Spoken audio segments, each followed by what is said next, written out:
Hi friends, good morning or of you. ఈరోజు వివిధ వార్తా పేపర్లో వచ్చినటువంటి విద్యా మరియు ఉద్యోగ సమాచారాన్ని అయితే మేము ముందుకు తీసుకురావడం జరిగింది. ఫస్ట్ నుంచి లాస్ట్ వరకు చూసే ప్రయత్నం అయితే చేయండి. ఇందులో ఫస్ట్ హెడ్డింగ్ చూడండి. ప్రవేశ పరీక్ష లేకుండానే ఇంటర్ డిగ్రీ ప్రవేశాలు 2025-26 నుంచి గురుకులాల్లో అమలు. సంక్షేమ గురుకులాల్లో ఇంటర్మీడియట్ ప్రవేశాలకు తెలంగాణ ప్రభుత్వం సరికొత్త విధానానికి నాంది పలకనుంది. ఇకపై 10 పాస్ అయితే చాలు నేరుగా గురుకుల సొసైటీలు ఇంటర్లో ప్రవేశాలు కల్పించనున్నాయి. అలాగే బ్యాక్లాగ్ సీట్ల ఖాళీల సమస్య లేకుండా చర్యలు చేపట్టాయి. ఈ మేరకు ప్రభుత్వం ప్రత్యేక కార్యాచరణ సిద్ధం చేసింది. ఎలాంటి ప్రవేశ పరీక్ష నిర్వహించకుండానే నేరుగా గురుకులాల్లో ప్రవేశాలు కల్పిస్తారు. 2025-26 విద్యా సంవత్సరం నుంచి ఈ విధానం అమల్లోకి రానుంది. గురుకుల ఇంటర్ డిగ్రీ కాలేజీల్లో ప్రత్యేక ప్రవేశ పరీక్ష లేకుండా నేరుగా అడ్మిషన్లు కల్పిస్తారు.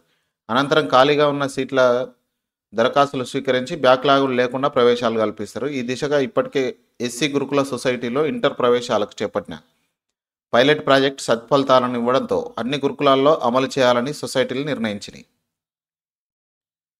ఇక తెలుగు మాధ్యమంలో చెప్పేదెవరు? మాతృభాషలో ఉన్నత విద్య బోధించాలన్న కేంద్ర సిఫారసుపై రాష్ట్ర విద్యాశాఖ తర్జన భర్జన.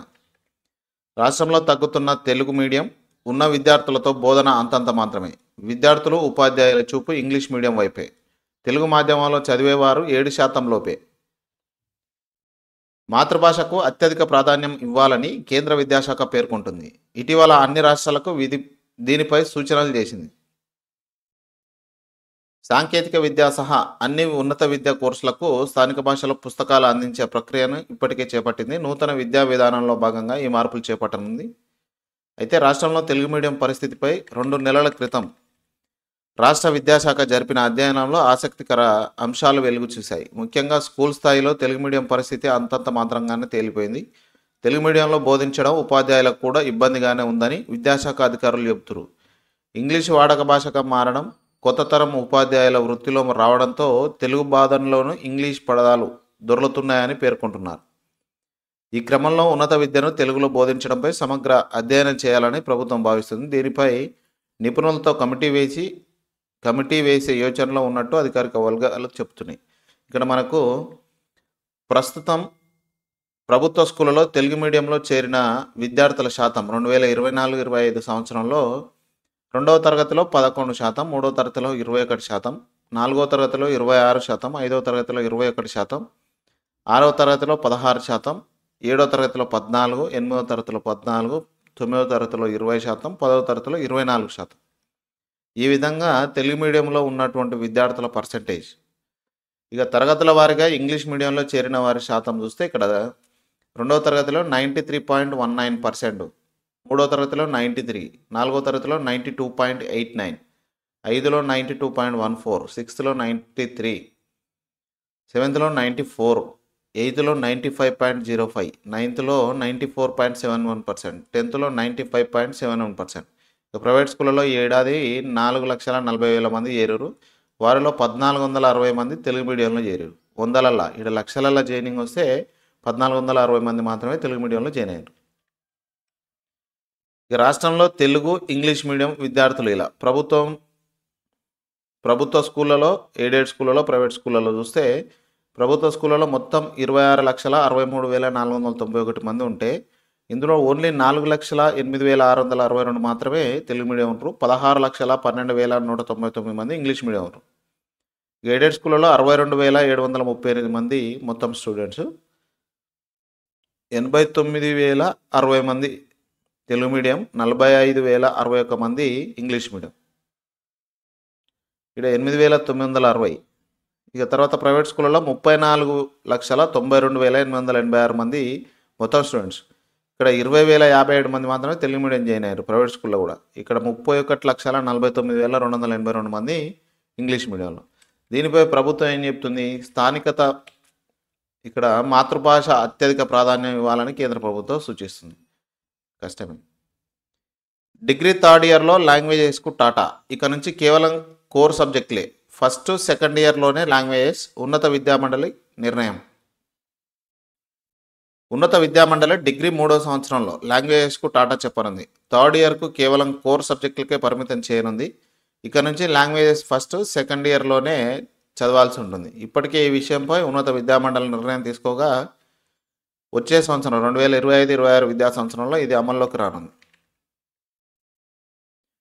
ఇది పాత విధానమే. వాస్తవానికి ఈ విధానం గతంలో అమలైంది. కానీ 2021లో డిగ్రీ కోర్సులకు సంస్కరణలో భాగంగా ఉన్నత విద్యామండలి థర్డ్ ఇయర్లో లాంగ్వేజెస్ని చేర్పింది.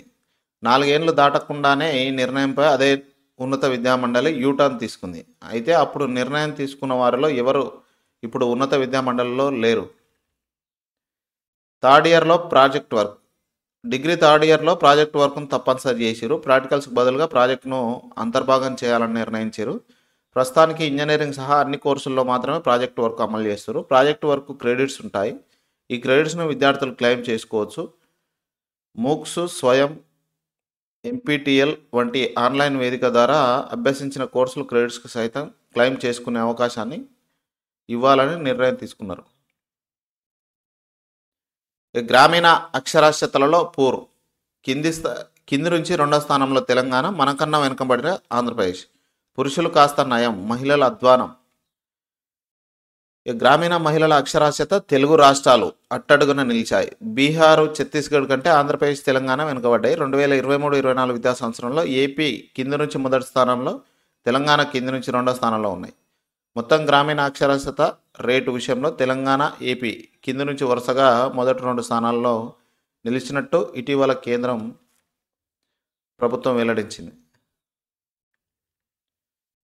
ఇక్కడ కేంద్రం వివరాలు ఇవి. తెలంగాణలో గ్రామీణ మహిళల అక్షరాస్యత రేటు ఏడాది వ్యవధిలో 4% తగ్గింది. 2023-24లో 22-23లో 69.9% ఉన్న ఈ రేటు 23-24లో 61.1%కు పడింది. తెలంగాణలో గ్రామీణ పురుషుల అక్షరాస్యత రేటు ఎలాంటి మార్పు లేదు. 2022-23తో పాటు 23-24లోనూ 79.3%. 22-23లో తెలంగాణలో 72.6% ఉన్న గ్రామీణ అక్షరాస్యత రేటు 23-24లో 69.9% దిగజారింది. ఇది జాతీయ సగటు రేటు 77.5% కన్నా చాలా తక్కువ. ఇదే సమయంలో ఏపీలో గ్రామీణ అక్షరాస్యత రేటు 67.6 నుంచి 67.5%కు తగ్గింది.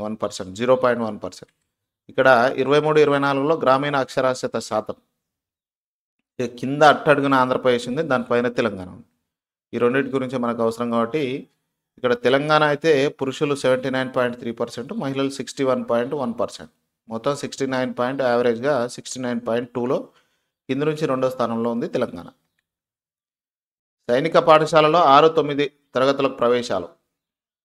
త్రివిధ దళాలకు అవసరమైన అధికారులను పాఠశాల స్థాయి నుంచే సిద్ధం చేసేందుకు దేశంలోని వివిధ ప్రాంతాల్లో కేంద్ర ప్రభుత్వం సైనిక పాఠశాలలు ఏర్పాటు చేసింది. ఈ పాఠశాలల్లో 2025-26 విద్యా సంవత్సరానికి 6వ తరగతి, 9వ తరగతి ప్రవేశాలకు నోటిఫికేషన్ ఇచ్చింది. ఇక్కడ చదువుకున్న విద్యార్థులు national defence academy, Indian navy academy, ఇతర అకాడమీలో క్యాడెట్లుగా చేరుతారు. ఏఐఎస్ఎస్ఈఈ దరఖాస్తులను ఆన్లైన్లో దరఖాస్తు చేయాలి. దీనికి చివరి తేదీ జనవరి 13. పరీక్ష తేదీని తర్వాత ప్రకటిస్తారు. 6వ తరగతికి దరఖాస్తు చేసుకునే అభ్యర్థులు మార్చి 31 నాటికి 2025 మార్చి 31 నాటికి 10 నుంచి 12 ఏళ్ల మధ్య ఉండాలి. 9వ తరగతిలో ప్రవేశాలకు 13 నుంచి 15 సంవత్సరాల మధ్య ఉండాలి మార్చి 31 నాటికి. వీరు 8వ తరగతి ఉత్తీర్ణులై ఉండాలి 9కు ఎగ్జామ్ రాయాలంటే. తెలుగు రాష్ట్రాల్లోని హైదరాబాద్, కరీంనగర్, అనంతపూర్, గుంటూరు, కడప, కర్నూలు, నెల్లూరు, ఒంగోలు, రాజమహేంద్రవరం, శ్రీకాకుళం, తిరుపతి, విజయవాడ, విశాఖపట్నం, విజయనగరంలో పరీక్ష కేంద్రాలు ఉంటాయి. ఈ ప్రవేశ పరీక్షకు సంబంధించి పూర్తి వివరాలు కావాలంటే ఇక్కడ ఇచ్చినటువంటి అఫీషియల్ వెబ్సైట్లో ఏఐఎస్ఎస్ఈఈ ఇది గూగుల్లో కొడితే మీకు వచ్చేస్తుంది దాని డాటా. వెబ్సైట్ను సంప్రదించండి. ఇది ఫ్రెండ్స్ ఈరోజు వరకు ఉన్నటువంటి విద్యా మరియు ఉద్యోగ సమాచారం. వీడియో నచ్చిందా? నచ్చితే లైక్ చేయండి, మీ ఫ్రెండ్స్తో షేర్ చేయండి. Thank you.